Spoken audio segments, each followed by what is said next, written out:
I was really impressed with what you guys showed today. I know it's only 2 games in, and we can't really say, well, USC is back. But if you guys keep playing like you're playing, I don't see any problem for you guys. Here's hoping. I'll tell you, it felt different, I thought. Well, it was really the offense is really balanced. I mean, Williams was 20-27 for 341, 4 touchdowns. I mean, that's a great stat line. Then you had Travis Dye, who rushed 14 carries for 105 yards. And Addison had 7 catches for 172. So you knew so at all, basically throwing the ball, catching the ball, and running the ball, we have the playmakers. And again, I just kept focused. I don't want to keep going on, but I just kept watching our guards. Our guards are big dudes that can move people, and they can move. And it's really, when they pulled those guards and they did that. Yep. I can't remember what quarter it was, but they did that misdirection. I can't remember the exact play, but it just, you see how quickly they can get out in space and block. And again, we've had big, slow, seem like guys for the past couple of years. And these past 2 years, last year and this year, it really started to see the athleticism on the line. And we also got Jeff. I think your quarterback also is a lot more mobile. So, I mean, he's not just staying in the pocket. He'll roll out and have a chance at either running or throwing the ball, which, causes defense real headaches. Yeah, I think he would have done more on the ground if that it wasn't playing on an ice rink. The guys were slipping all over the place in that game. And he slipped that one time awkwardly. And I'm glad he was okay, but the people were just sliding around on that grass today. Did anybody hear what happened to E.J. Smith? Did he go out with an injury, or I didn't follow that? Mostly it was their other running back in the second half. Yeah, was it Filkin? Filkin, yeah. Anybody hear what happened to E.J.? I did not. He had that pop. He got hit on that goal line play. Right. Yep.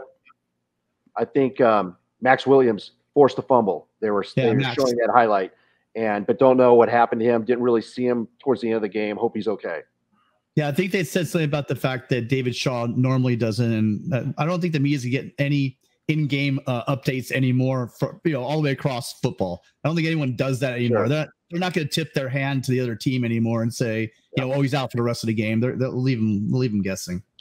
And folks, let's welcome. We got another caller. We got Larry Pilgrim joining us. Larry, welcome to the show. What did you think of the Trojans? I didn't get to watch. That's why I'm here. I actually didn't even get to watch my youth. I had to listen to them, but got on here to congratulate you and Tim and getting excited for October game. Might be a real great showdown. It's gonna be quite a game there, Rice Eccles. Yeah, I think USC and Utah. I think they're the class. I mean, maybe Oregon can mesh, but I think it's pretty clear.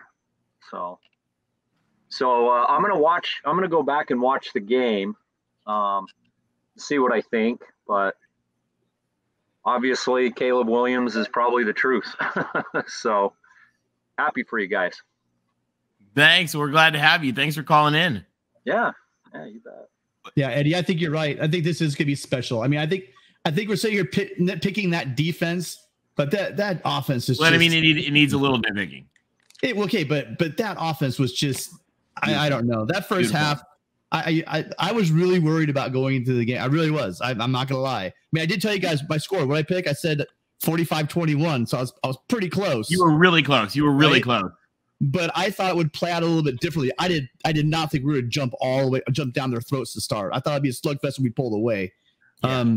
I think how important was that? Because that's something that even in a lot of the Pete Carroll days we didn't really do. Is that when you get that big insurmountable lead and it stuffs it down their throat and it beats their morale down, you have the flexibility to have kind of a mediocre second half and it's just fine. You don't have to do. I mean, there's how many games, even in the Pete Carroll era, and then in that god awful COVID year, where we pulled these heroic comebacks. And how nice is it not to have to come back? And this is something Jeff, as an Alabama fan, knows well. Just get a giant insurmountable lead and ride it to the end. Yeah. Early in the week, I had Pete Helton PTSD disease, and I had 34-30. But after reviewing and thinking and looking at Stanford, who their players were, offensive line, defensive line, the fact they gave up 4 turnovers at Colgate. Tim, you know this. I predicted 45-24, and close. But you guys were all close. Yeah. Everybody went. And Roger Dodger, I agree with you completely. Best news is we have a lot of room to grow. We don't need to be complacent. We need to keep getting better each week. And we've got 2 opponents that I think are strong opponents. Like they're real teams. They're good teams. They're strong teams. But it's not quite Utah yet. So we've got a little bit of time to grow it and get ready for that. But I'll tell you another game that we can't lay down on. How about them Cougs? Wazoo. Yeah. Surprising. Cameron Ward, Cameron Ward wasn't quite what I thought he was going to be. I figured he'd be, either tearing it all up or not, but just they played solid, they played tough, they played defense, and they beat Wisconsin. Yeah. Hey, can I ask you guys a question about a game? What's that? And I was going to bring this up, but Larry come in, and now Larry's here, so I mean, I'd like his opinion too. You're talking about Utah. Now, Utah went in last week and played Florida, and we gave them credit and said, Florida was at home. But we watched Florida tonight, didn't look good against Kentucky. Is that a little concern for Utah? Do you guys feel a little more confident playing Utah since they kind of, lost to Florida? What's your guys' take? I know you can't say, well, this team struggled against this team. It's not always the best, but that's kind of all we have right this minute. Matt had some thoughts on a little bit ago. Matt, you want to tell we got a whole bunch of new viewers since then. Okay, I missed it. I'm sorry. Matt, why don't you tell your folks, tell folks what you thought, because I think you're very good, spot on that. Yeah, just Utah did not have an answer for Anthony Richardson, and Kentucky was able to lock him down. Kentucky was able to play Anthony Richardson the way he needs to be played. He threw 35 passes. That's not what he and Billy Napier want to do, and he wasn't good at completing those 35 passes. He completed only 14, and a pick 6 was the decisive play. So Kentucky turned Anthony Richardson into a passing quarterback. Utah wasn't able to do that, so it just naturally raises the point that, well, if Utah's playing Caleb Williams, the Utes have a really significant challenge in terms of stopping what Caleb Williams can do, both as a runner and as a thrower. Lincoln Riley's certainly going to look at Utah-Florida tape and see what advantages he can come up with. So obviously something that USC can look at. Now, obviously in the middle of the season, October 15, Utah's defense should be a lot better than it was in week 1. That's a natural progression. Nevertheless, Lincoln Riley's definitely going to have some tools in the toolbox and some material that he can work with heading into that game. And Jeff, as you saw, going into a hostile environment can really rattle teams, and I'll be the first one to tell you that I said earlier, Utah is a completely different team at Rice-Eccles. And I would say that the environment at Rice-Eccles is probably louder and more rowdy than what you guys saw in Austin today. And so USC's I got a breakdown if you want it. I mean, I'll tell you exactly what happened. I know my Utah team. I know everything. How many times they have Anthony Richardson sacked? The guy's 6'4", 240 pounds. They had the guy by his jersey. They couldn't bring him down. Second, we had 2 guys that would not play containment. It killed Utah last year in the first few games.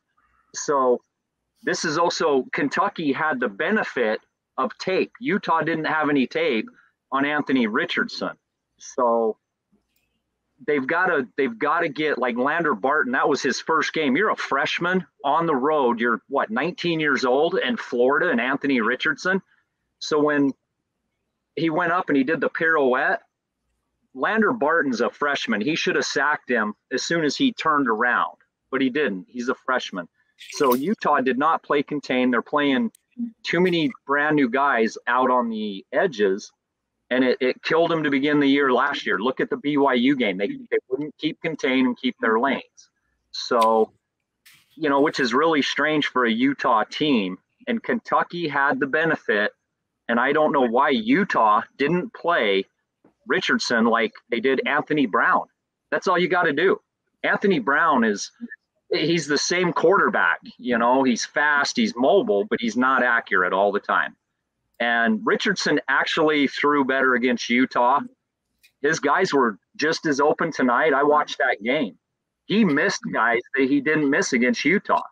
So, I mean, a quarterback can have how many balls were dropped by Florida receivers too? But Anthony Richardson threw 2 touchdowns, 15 yards over his receiver's head. So it's a different beast. I give USC Utah is going to be a tough one, and whose defense is going to mesh better by the time they get to that point. So I predicted Utah beating USC and Rice Eccles, but I don't know if they can do it in the championship.